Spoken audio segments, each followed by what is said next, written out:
الله الرحمن الرحيم.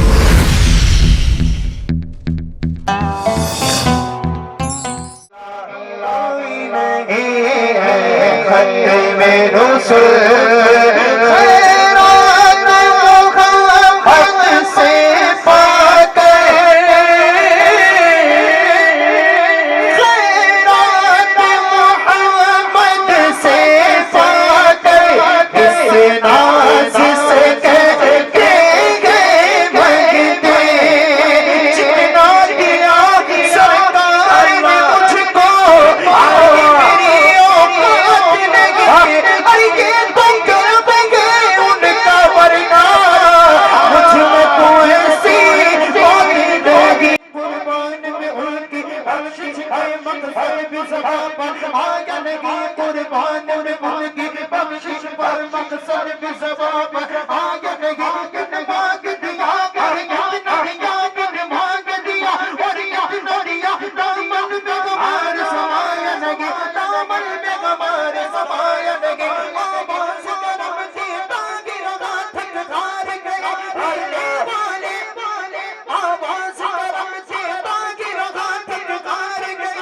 لینے والے مگتوں کی ہمیشہ لاج رکھی مگر ان کبھی لوٹایا نہیں خیرات محمد سے فاتح کس ناز سے کہتے ہیں مانگتے کس ناز سے کہتے ہیں مانگتے دکھیوں پہ کرم کرنے والا دکھیوں پہ کرم کرنے والا سرکار سے اچھا کوئی نہیں واللہ کوئی نہیں ہے ختم رسل اے ختم رسل مکی مدنی انہیں میں تم سا کوئی نہیں واللہ کوئی نہیں اے ختم رسل ہو جائے اگر ایک چشم کرم محشر میں پناہ کی یاد رہے ہو جائے اگر ایک چشم کرم محشر میں پناہ کی لاج رہے محشر میں پناہ کی لاج رہے اے شافعِ محشر تیرے سوا بخشش کا وسیلہ کوئی نہیں واللہ کوئی نہیں اے ختم رسل مکی مدنی مکی مدنی نعرہ تکبیر، نعرہ رسالت، علماء اہل سنت.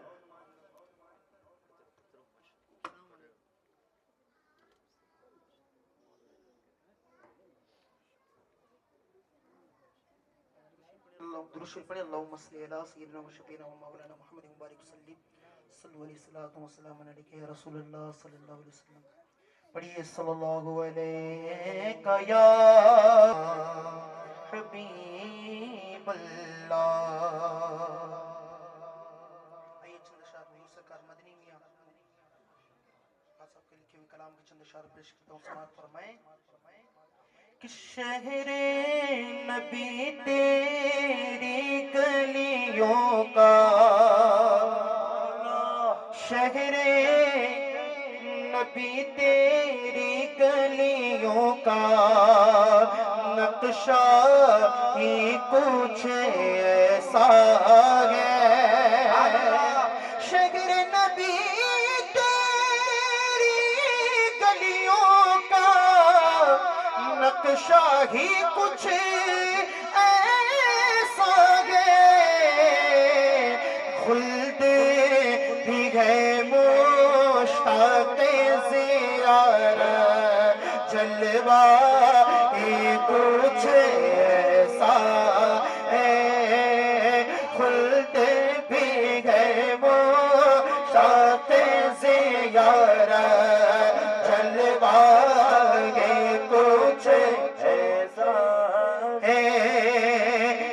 کو سکون دے آنکھ کو ٹھنڈک روزہ ہی کچھ ایسا ہے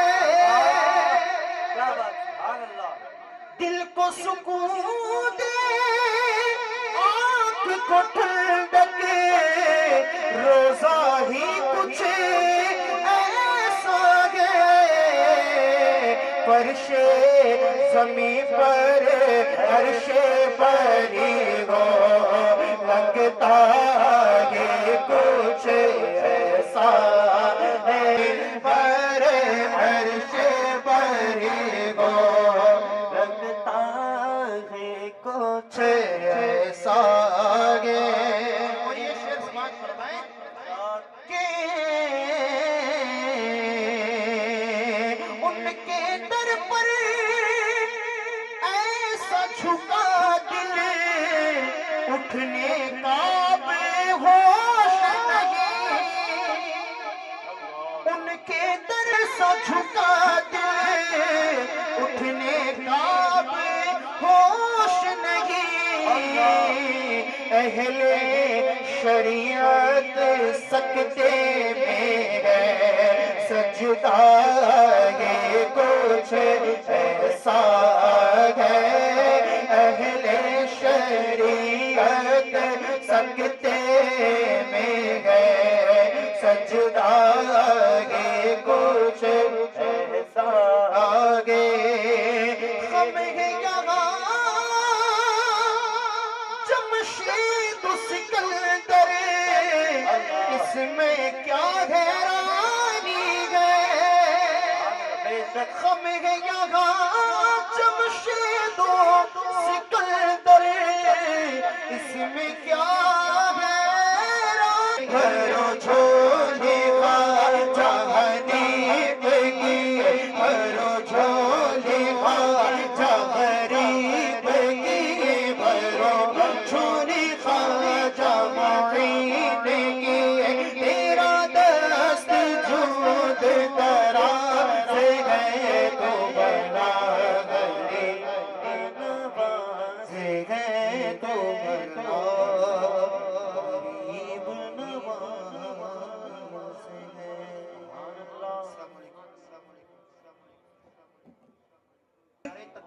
نعرہ رسالت نعرہ رسالت علماء اہل سنت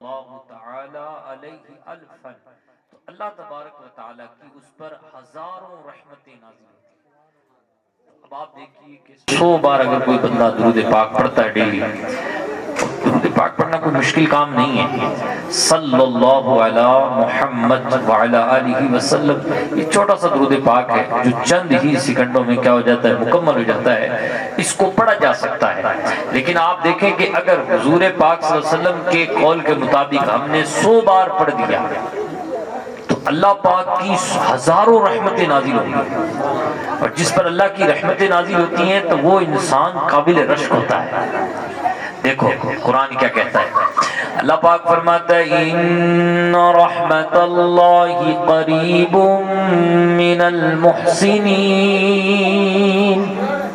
بے شک اللہ کی رحمت تو نیکوکاروں کے قریب ہے اب اللہ کی رحمت کس کے قریب ہے نیکوکاروں کے قریب ہے تو اللہ کی رحمت نیکوکاروں کے قریب ہے تھوڑا سا اور تفصیل میں جائیے تو اللہ کی رحمت خواجہ پیا کے قریب ہے اللہ کی رحمت صوفی پیا کے قریب ہے اللہ کی رحمت غوث پاک کے قریب ہے اللہ کی رحمت شاہ قلندر کے قریب ہے اللہ کی رحمت محبوب الہی کے قریب ہے اللہ کی رحمت خواجہ قطب کے قریب ہے تو اب آپ دیکھیے کہ جن کے قریب یہ اللہ کی رحمت ہے وہ کیسے چمک رہے ہیں مزار کے اندر بھی چمک رہے ہیں جب تک زمین پر تھے تب بھی چمک رہے تھے اور آج مزار کے اندر بھی چمک رہے ہیں تو یا حضور فرما رہے کہ جو 100 بار درود پڑھے گا اللہ کی اس پر کتنی رحمتیں نازل ہوں گی 1000 رحمتیں نازل ہوں گی تو اگر 1000 رحمتیں ہمیں حاصل کرنی ہے، اللہ تبارک و تعالیٰ سے لینی ہے، تو پھر ہمیں درود پاک کثرت سے پڑھنا ہوگا۔ تو پڑھیے بابا سے بلند، اللہم صلی علی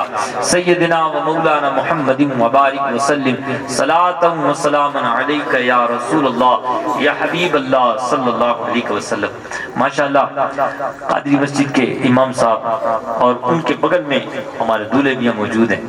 دیکھیں یہ بہت بہترین بات ہے کہ انہوں نے اپنے شادی کے موقع پر، ان کے والد صاحب نے اور ان کے دوست و احباب نے ان کی شادی کے موقع پر ذکر کی محفل سجائی ہے۔ دیکھو ایک حدیث سنا، کتنی پیاری حدیث ہے۔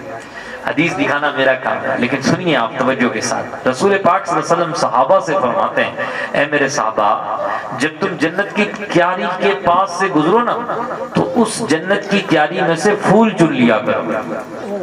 جنت کی کیاری کے پاس سے گزرو تو اس جنت کی کیاری میں سے کیا کر لیا کرو؟ پھول چن لیا کرو۔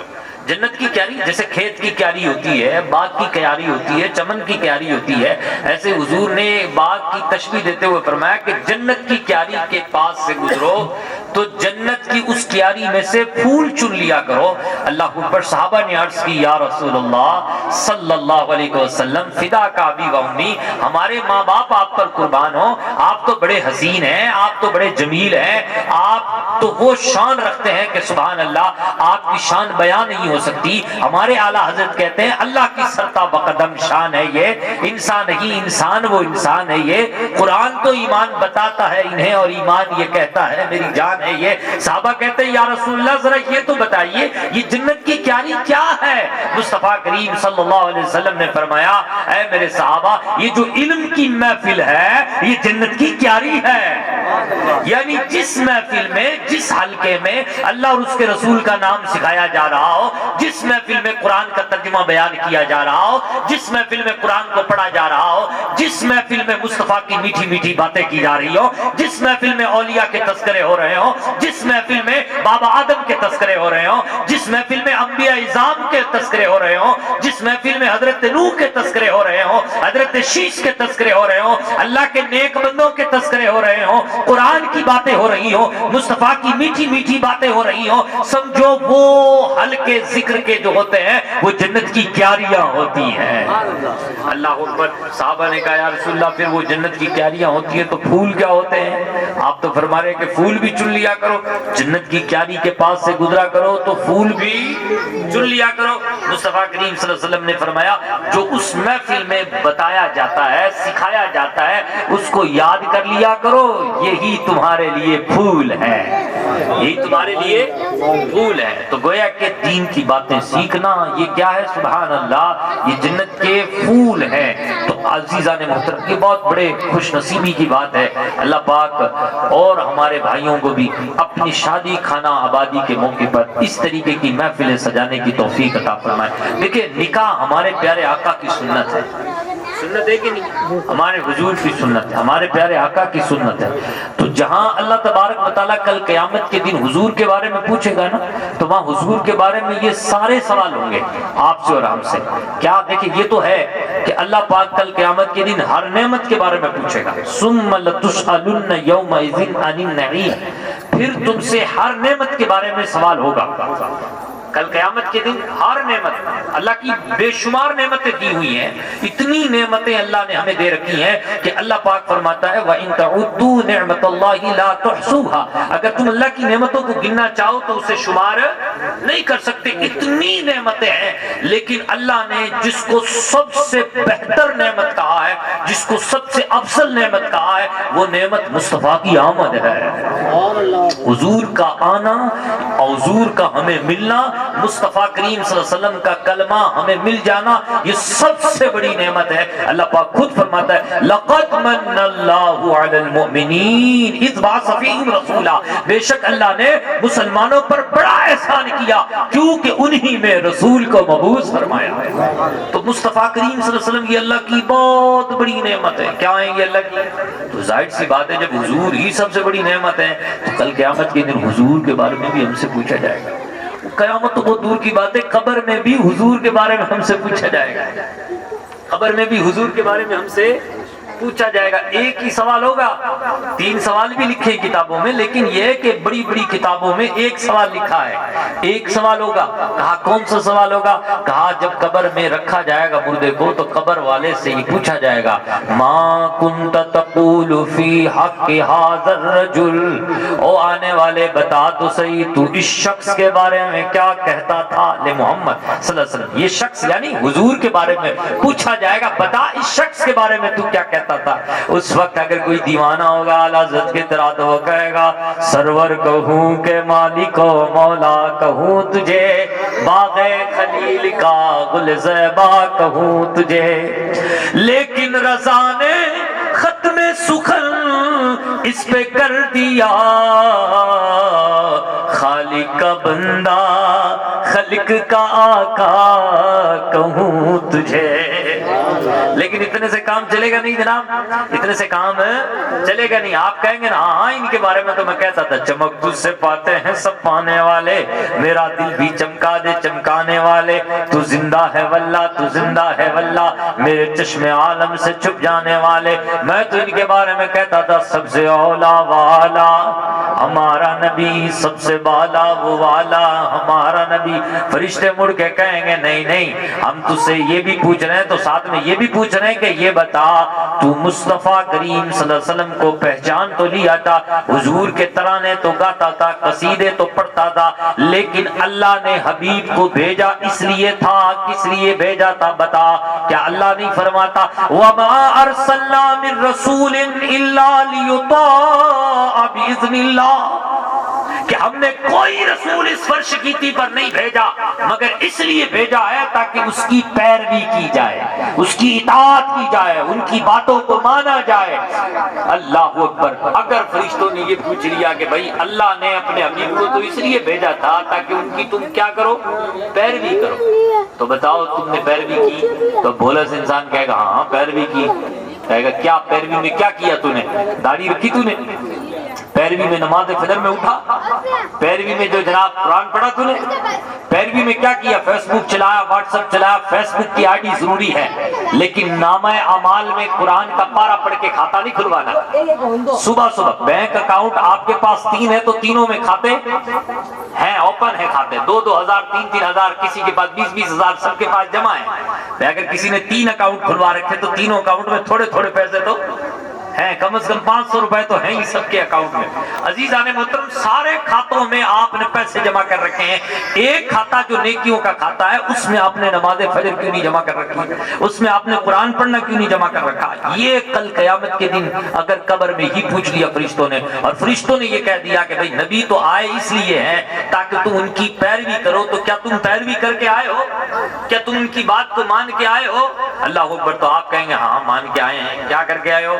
نکاح کر کے آئے۔ ہم تو دبا کے نکاح کرتے تھے، ہر سال ہم اپنے بچوں کی نکاح کرتے تھے، بچوں کی شادیاں کرتے تھے، دھوم دھام سے کرتے تھے، سارے گلی محلے والوں کو پتہ چل جاتا تھا کہ آج تو ہمارے یہاں کیا ہے، نکاح ہو رہا ہے۔ بے شک نکاح کا اعلان کرنے کا حکم ہمارے نبی نے ارشاد فرمایا۔ حضور نے فرمایا تم اپنے نکاح کا اعلان کرو، حضور نے فرمایا تم اپنے نکاح کا اعلان کرو۔ حضور کہہ رہے ہیں تم بھی اپنے نکاح کا اعلان کرو۔ مسلمان بھی کہہ رہا ہے ہاں اسی لیے تو ہم اپنے نکاح کا اعلان کر رہے ہیں۔ بھائی کیسے کر رہے ہو؟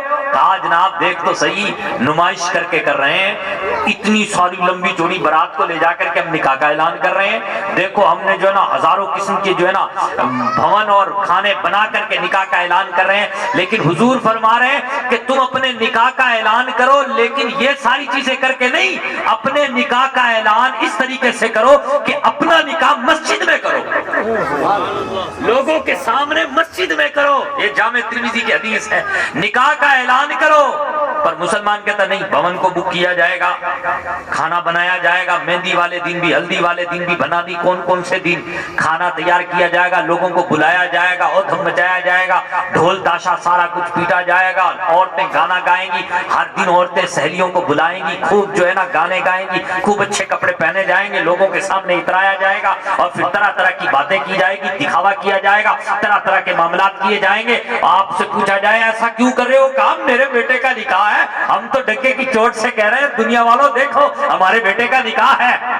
اللہ اکبر, تم اپنے نکاح کا اظہار ایسے کر رہے ہو جبکہ مصطفیٰ فرما چکے کہ اے میرے غلاموں تم بھی اپنے نکاح کا اظہار کرو, پر کیسے؟ مسجد میں نکاح کر کے اپنے نکاح کا اظہار کرو, اپنے نکاح کا اعلان کرو, لوگوں کے سامنے مسجد میں کرو. جمعے کا دن ہو تو اور بہتر, جمعے کے دن لوگوں کے سامنے نکاح پڑھواؤ, امام صاحب کھڑے ہوں, سبحان اللہ, جیسے جمعے کا خطبہ دیتے ہیں ایسے ہی نکاح کا خطبہ ہو تمہارے بیٹے کا. کتنی اچھی بات ہے, اللہ اکبر. لیکن کاش ایسا ہوتا, لیکن ایسا ہوتا نہیں ہے ہمارے یہاں, ایسا ہوتا نہیں ہے. حضور کی باتوں پر کوئی توجہ نہیں ہے, لیکن یہ حقیقت ہے کہ جیسے جیسے ہم حضور سے رشتہ ناتا توڑتے جا رہے ہیں ایسے جیسے ہم ذلیل اور خوار ہوتے جا رہے ہیں, ہے نا. ایسے ایسے ہمارا جو مستقبل ہے وہ ذلت کی طرف بڑھتا چلا جا رہا ہے. ڈاکٹر اقبال نے بہت اچھا سا اور آسان لہجے میں ایک فلسفہ ہمیں سمجھایا ہے, طریقہ مصطفیٰ کو چھوڑنا ہے وجہ بربادی. مصطفیٰ کے طریقے کو چھوڑنا ہی ہے وجہ بربادی. تو کہتا ہے برباد کیوں ہوں, رزق میں برکت کیوں نہیں ہے؟ تو کہتا ہے جناب میرے تو کبھی پیٹ دکھ رہا ہے, کبھی چیسٹ دکھ رہی ہے, تو کبھی بیک میں پین ہے, کبھی سر میں پین ہے, کہاں کہاں پین ہے. یہ ساری چیزیں اس لیے ہیں کیونکہ تو نے حضور کے طریقے کو چھوڑ دیا. طریقہ مصطفیٰ کو چھوڑنا ہے وجہ بربادی. کل ہی مولانا صاحب شادی ہوئی تھی, پتہ نہیں بیوی اور میری ماں آپس میں لڑ رہی ہیں, خوب دبا کے لڑ رہی ہے, پڑوسیوں سے بنتی نہیں. ارے او خدا کے بندے, حضور پاک صلی اللہ علیہ وسلم کے راستے کو تو نے چھوڑ دیا. اقبال فلسفہ سمجھا رہا ہے, طریقہ مصطفیٰ کو چھوڑنا ہے وجہ بربادی. کام اچھا خاصا چل رہا تھا, ٹف ہو گیا, ہزاروں قسم کے بہانے, پتہ نہیں پر فلاں امام صاحب سے بھی تعویذ لے لیا, تو فلاں مولانا صاحب کے پاس بھی تعویذ لے لیا, وہ پیر صاحب آئے تھے نا ان سے بھی جو ہے نا دم بوتل میں دم کروا لیا, لیکن پھر بھی پارا کبھی پھر بھی مسئلہ حل ہو نہیں رہا ہے. اور پھر بتا رہا ہے فلسفہ اقبال, طریقہ مصطفیٰ کو چھوڑنا ہے وجہ بربادی. اصل چیز تو یہی ہے, تو اس کو تو دور کر, پہلے حضور کے طریقے کو اپنا, پھر دیکھ کے برکتیں آتی ہیں کہ نہیں آتی. اللہ پاک قرآن پاک میں فرماتا ہے وَلَوْ أَنَّ أَهْلَ الْقُرَىٰ آمَنُوا وَاتَّقَوْا لَفَتَحْنَا عَلَيْهِمْ بَرَكَاتٍ مِّنَ السَّمَاءِ وَالْأَرْضِ. دیکھیں قرآن ہے, یہ کیا ہے, یہ قرآن ہے. قرآن میں کوئی بات جھوٹی ہے نہیں ہے نا. اللہ کہتا ذالک الکتاب لا ریب فیہ, اس کتاب میں کسی قسم کا کوئی شک اور شبہ نہیں ہے. اللہ کی باتیں کبھی بدلی نہیں جاتی. اللہ پاک فرماتا ہے اگر بستی والے ولو ان اہل القریٰ آمنوا واتقوا, اگر بستی والے ایمان لے آئیں اور ایمان لانے کے بعد پرہیزگار بن جائیں, تقوی شعار بن جائیں, اپنے آپ کو گناہوں سے بچا لیں, مصطفیٰ کی نافرمانیوں سے اپنے آپ کو بچا لیں, تو اللہ رحمان رب کہتا ہے, ہاں وہ رب کہتا ہے وَمَنْ أَصْدَقُ مِنَ اللَّهِ قِيلًا, کہ جس کی باتوں سے بڑھ کر سچی بات کسی کی ہے ہی نہیں, جس کی باتیں بدلتی نہیں, وہ اللہ کہہ رہا ہے لَفَتَحْنَا عَلَيْهِمْ بَرَكَاتٍ مِّنَ السَّمَاءِ وَالْأَرْضِ, ہم ان پر زمین و آسمان کے برکت کے خزانے کھول دیں گے. ہم اس پر زمین و آسمان کے برکت کے خزانے کھول دیں گے. اللہ اکبر. کی محمد سے وفا تو نے تو ہم تیرے ہیں. یہ جہاں کیا چیز ہے, یہ جہاں کیا چیز ہے, لوہ قلم تیرے ہیں. ضرورت اس بات کی ہے کہ ہم حضور کے طریقے کو اپنائیں تو صحیح, مصطفیٰ کے طریقے پر عمل تو کریں. یاد رکھیں کل قیامت کے دن ہم سے پوچھا جائے گا, اے بندے نکاح تو نے کیا تھا, لیکن کیا نکاح اس طریقے سے نے کیا تھا جیسے اللہ تبارک و تعالیٰ کے حبیب نے تمہیں سکھایا تھا؟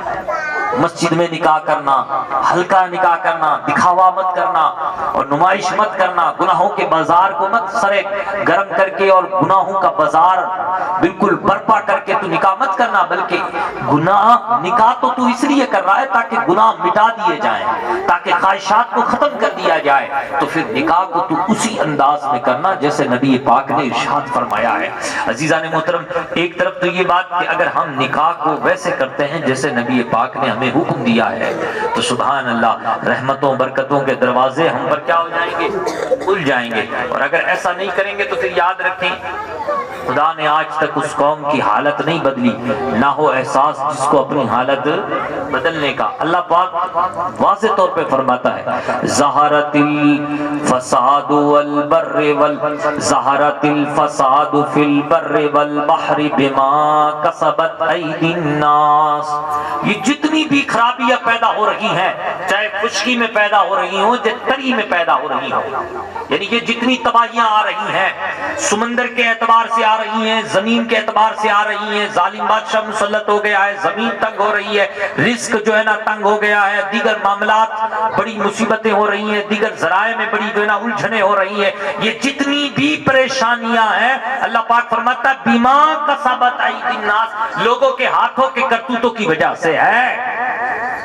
تو اس کا مطلب واضح ہے، طریقہ مصطفیٰ کو چھوڑنا ہے وجہ بربادی، اسی سے ہوئی ہے قوم میں اقتدار اپنی۔ خدا نے آج تک اس قوم کی حالت نہیں بدلی، نہ ہو احساس جس کو اپنی حالت بدلنے کا۔ اس لیے ضرورت اس بات کی ہے کہ ہم جو ہے نا بالکل سدھارن اس طریقے سے نکاح کیا کریں، اور نکاح کا اعلان مسجد میں جا کر کے کیا کریں۔ سبحان اللہ۔ ایک حدیث یہ بھی ہے کہ تم مسجد کو بچوں کے شور سے بچاؤ، مسجد میں خرافات سے دنیاوی باتوں سے بچاؤ۔ تو جب بھی نکاح اگر آپ کا ذہن بن گیا ہو کہ یار میں بھی اپنے بیٹے کا نکاح مسجد میں کروں گا، اگر بن گیا ہو تو یہ یاد رکھیں کہ مسجد میں اس طریقے سے نکاح کروائیں کہ مسجد کی بے حرمتی نہیں ہونی چاہیے، مسجد کی بے حرمتی نہیں ہونی چاہیے۔ اللہ کریم ہم سب کو ان باتوں پر عمل کرنے کی توفیق عطا فرمائے۔ ایک بہت مشہور سورت ہے سورۃ الماؤن، نکاح کے عنوان پر آپ بیان سنتے رہتے ہیں، اور ہمارے خصوصی مقرر حضرت علامہ نشاط صاحب قبلہ وہ تشریف لائیں گے تو انشاءاللہ کچھ باتیں اس حوالے سے رکھیں گے۔ ہم آپ کے سامنے سورۃ الماؤن، یہ 10 سورتیں ہیں آخر کی قرآن پاک میں، اس کا ترجمہ سورۃ الماؤن کا سناتا ہوں، دیکھیں کتنی پیارا ترجمہ ہے، آپ توجہ کے ساتھ سنیں گے نا انشاءاللہ۔ بسم اللہ الرحمن الرحیم۔ اللہ پاک فرماتا ارائیت الذی یکذب بالدین، بھلا دیکھو ان کو جو دین کو جھٹلاتے ہیں، جو دین کو جھٹلاتے ہیں۔ دین بولے تو اسلام، اسلام کتنا پیارا مذہب ہے، سبحان اللہ، کہیں سبحان اللہ، پیارا ہے کہ نہیں ہے؟ اتنا پیارا ہے، اتنا پیارا ہے۔ ایک واقعہ سناتا ہوں۔ حضرت مولا علی شیر خدا بیمار ہو گئے۔ مولا علی شیر خدا جب بیمار ہوئے تو ان کی عیادت کے لیے حضرت ابو بکر، حضرت عمر اور حضرت عثمان تشریف لے گئے۔ حضرت عثمان اور حضرت عمر اور حضرت ابو بکر کو جب مولا علی نے دیکھا تو جلدی سے گئے اندر، ایک پیالہ لے کے آئے۔ پیالہ بڑا خوبصورت تھا، لیکن اس پیالے کے اندر شہد تھا، اور اس شہد کے اندر ایک بال تھا۔ لا کر کے سامنے رکھ دیا، کہا سرکار تناول فرمائیں۔ حضرت ابو بکر صدیق نے حضرت عمر سے کہا عمر تناول کرنے سے پہلے، کھانے سے پہلے، کیونکہ شہد پیا بھی جاتا ہے اور کھایا بھی جاتا ہے، تو کہا فرمایا کہ اس کو کھانے سے پہلے، طعام کے سلسلے سے پہلے ہم تھوڑا کلام کریں گے، تبصرہ کریں گے، اس پر کمنٹس کریں گے۔ حضرت عمر نے کہا بڑے آپ ہیں تو آپ شروع ہو جائیے۔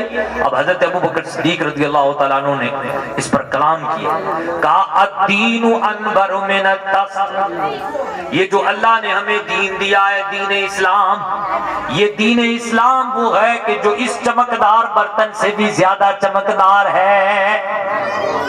وَذِكْرُ اللَّهِ تَعَالَى أَحْلَى مِنَ الْأَصْلِ، اور جو اللہ کا ذکر ہے، اللہ سبحان اللہ، لا الہ الا اللہ، اللہ اکبر، الحمدللہ، اللہ اکبر، یہ جو اللہ کا ذکر ہے یہ شہد سے زیادہ میٹھا ہے۔ اللہ کا ذکر کیا ہے؟ شہد سے زیادہ میٹھا۔ آپ جب کسی سے وعدہ کریں نا تو کہیں انشاءاللہ، کیا وعدہ کریں تو کیا کہیں گے؟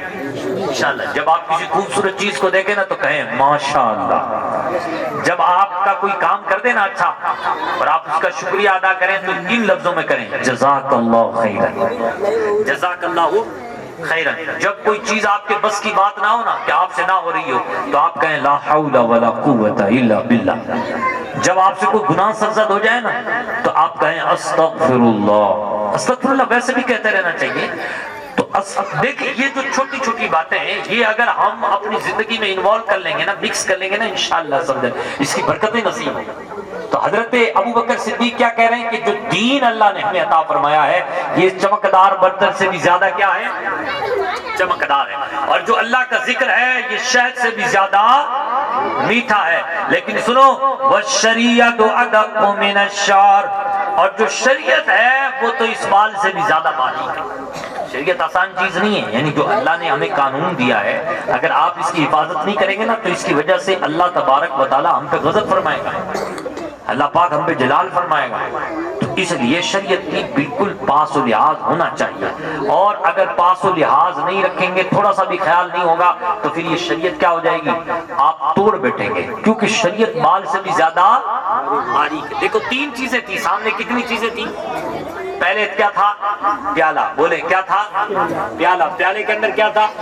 شہد. شہد کے اندر کیا تھا؟ بال تھا. اب حضرت ابوبکر نے کی بھی کتنی باتیں بتائی؟ 3. کہا کہ جو اسلام ہے دین وہ اس چمکدار برتن سے بھی زیادہ چمکدار ہے، اور جو اللہ کا ذکر ہے وہ شہد سے بھی زیادہ میٹھا ہے، لیکن جو شریعت ہے، جو اسلام کا قانون ہے، وہ بال سے بھی زیادہ باریک ہے. اب حضرت عمر کی باری ہے. گفتگو اچھی ہو رہی ہے کہ نہیں ہو رہی؟ ہم بھی بیٹھتے ہیں چوراہے پہ، ہم بھی بیٹھکوں میں بیٹھتے ہیں، ہماری گفتگو کیسی ہوتی ہے؟ فلاں کا بیٹا ایسا ہے تو فلاں کی بیٹی ایسی ہے. اب دیکھیے گا دوسرے تیسرے دن اس شادی کا تذکرہ ہوگا، تب کیسا کیسا تذکرہ ہوگا. برات گئی تھی، برات والوں نے جو ہے نا کھانا تو کھلایا پر یہ آج مٹھائی اچھی نہیں بنی ہوئی تھی، تو یہ کھانا اچھا نہیں بنا ہوا تھا، چنا یہ نہیں دیا تو وہ نہیں دیا. اس قسم کی ہزاروں قسم کی گپیں ہوتی ہیں. اس ہزاروں قسم کی گپوں سے کچھ بھی فائدہ نہیں ہوتا، بلکہ الٹا کبھی کبھار ایسا ہوتا ہے عابد عارف صاحب، کبھی کبھار ایسا ہوتا ہے کہ انسان اپنے نامہ اعمال میں گناہوں کا سلسلہ قید کر لیتا ہے. ایسا ہوتا ہے، جبکہ اللہ پاک نے قرآن پاک میں واضح فرمایا ہے وَالَّذِينَ هُمْ عَنِ اللَّغْوِ مُعْرِضُونَ. کامیاب ایمان والا وہ ہے جو لغویات سے اپنے آپ کو بچاتا ہے. لغویات کیا چیز ہے جناب؟ وہ کام جس سے نہ دنیا کا فائدہ نہ دین کا فائدہ.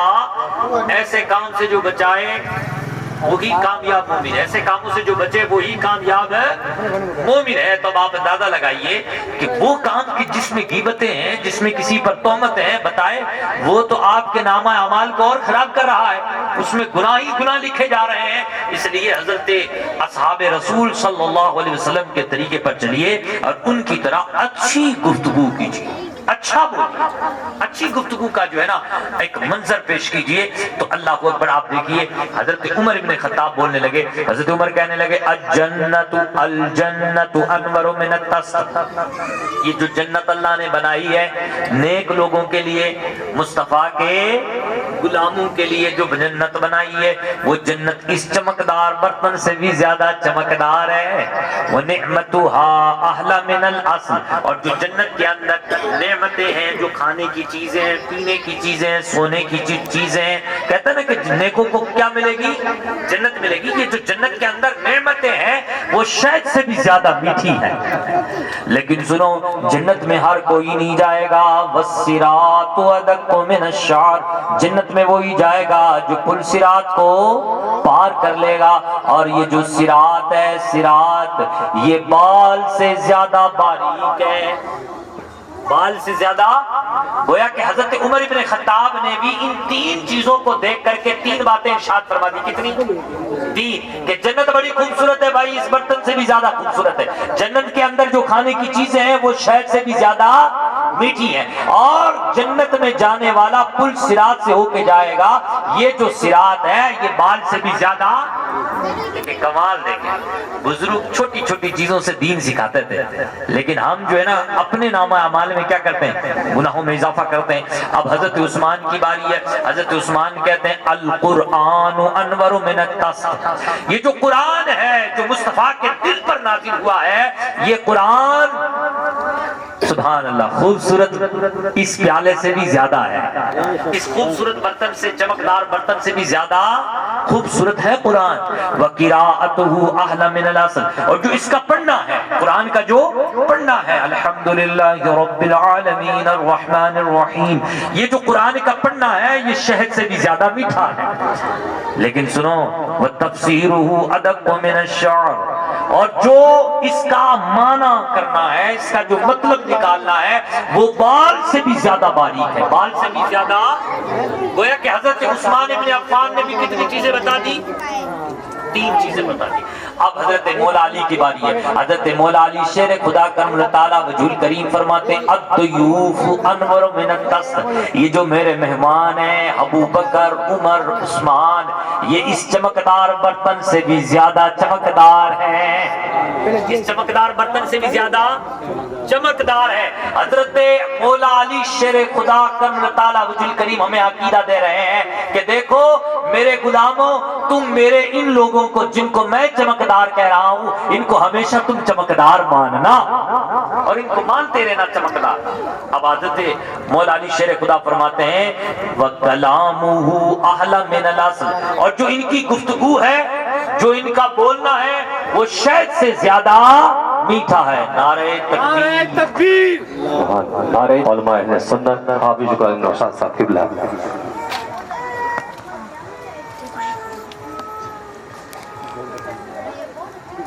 تو مولا علی شیر خدا نے کیا فرمایا؟ مولا علی شیر خدا نے فرمایا الضیوف انور من الدستر، یہ جو میرے مہمان ہیں نا، یہ میرے مہمان اس چمکدار برتن سے بھی زیادہ کیا ہیں؟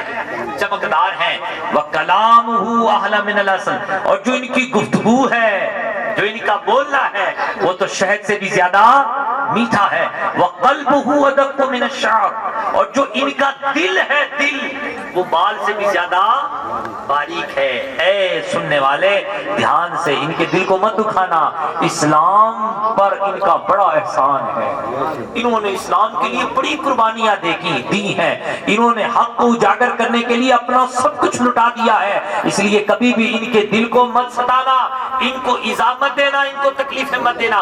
ان کا دل بڑا نرم ہے، ان کے دل میں خدا اور اس کے رسول رہتے ہیں، اس لیے ان کی عزت کرتے رہنا، ان کی تعظیم کرتے رہنا. عزیزان محترم، تو اللہ تبارک و تعالی نے اپنے حبیب صلی اللہ تعالی علیہ وآلہ وسلم کو جو دین ہمیں عطا فرمایا حضور کے ذریعے سے، وہ دین کیا ہے؟ بہت ہی خوبصورت دین ہے. تو اس دین پر ہمیں چلتے رہنا چاہیے، اس دین پر ہمیں چلتے رہنا چاہیے. اسی کے مطابق ہمیں کیا کرنا چاہیے عزیزان محترم؟ اسی کے مطابق ہمیں ان تمام باتوں پر عمل کرنا چاہیے. تو میں یہ دین کی بات کہاں سے آئی تھی؟ أَرَأَيْتَ الَّذِي يُكَذِّبُ بِالدِّينِ، اللہ پاک فرما رہا ہے بھلا دیکھو ان کو جو دین کو جھٹلاتے ہیں. دین یہی مراد ہے، دین اسلام.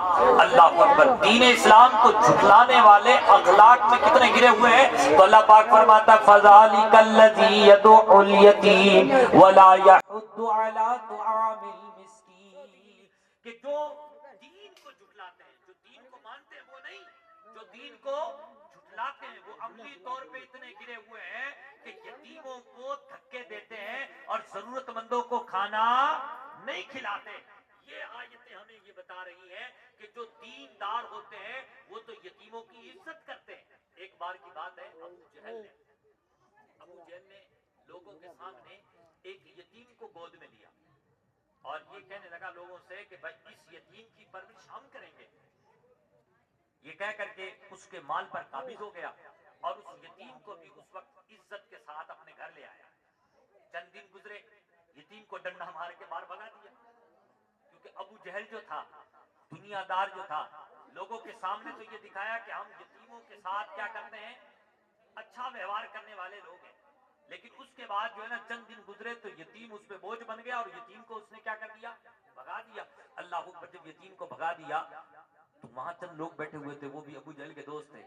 انہوں نے کہا کہ بھائی ایک بندہ ایسا ہے جو تجھے حق دلوا دے گا اور اس کا نام ہے محمد صلی اللہ علیہ وسلم. اب ان کافروں نے تو اس لیے کہا تھا تاکہ حضور پاک صلی اللہ علیہ وسلم کی ہم اہانت کروائیں، توہین کروائیں. لیکن اس بچے کو پتا نہیں تھا، یہ بچہ پہنچ گیا حضور کے پاس. پیارے آقا رسول اکرم صلی اللہ علیہ وسلم کے پاس پہنچا، سائل بن کے گیا. اور شاعر کہتا ہے قربان میں ان کی بخشش پر مقصد بھی زباں پر آیا نہیں، بن مانگے دیا اور اتنا دیا کہ دامن میں ہمارے سمایا نہیں. آواز کرم دیتا گرا، تھک ہار گئے لینے والے، منگتوں کی ہمیشہ لاج رکھی، محروم کبھی لٹایا نہیں. قرآن ملا ان کے کے صدقے ایمان ملا، ان کے صدقے ایقان ملا، ان کے صدقے وہ کیا ہے جو ہم نے ان سے پایا نہیں۔ اللہ اکبر، یہ سائل بن کے گیا، مصطفیٰ کے دربار میں گیا، اس دربار میں گیا جہاں سے کبھی کوئی خالی لوٹا ہی نہیں۔ حضور نے کہا چل ٹھیک ہے، تیرا حق دلواتے ہیں، چل میرے ساتھ۔ مصطفیٰ کریم صلی اللہ علیہ وسلم اس کے ساتھ ہو لیے۔ اب حضور پاک صلی اللہ علیہ وسلم اس کو لے کر کے پہنچ گئے کہاں؟ ابو جہل کے یہاں پہنچ گئے۔ اب جیسے ہی ابو جہل نے مصطفیٰ کو آتے ہوئے دیکھا، پیارے آقا کو آتے ہوئے دیکھا، تو فوراً اپنی جگہ سے کھڑے ہو گیا، اور کھڑے ہو کر کے جیسے جیسے حضور کہتے گئے ویسے ویسے وہ کرتا گیا۔ حضور نے فرمایا اس کا مال اسے دے، اس نے اس کا مال دے دیا، کہا اس کو جوڑا پہنا، جوڑا پہنوا دیا۔ اس طریقے سے وہ یتیم بیچارہ جو پہلے کچھ گھنٹے رو رہا تھا، مرجھایا ہوا تھا، حضور کے صدقے سے وہ کیا ہو گیا؟ مسکرانے لگا۔ سبحان اللہ، جس کی تسکی سے روتے ہوئے ہنس پڑے، اس تبسم کی عادت پہ لاکھوں سلام۔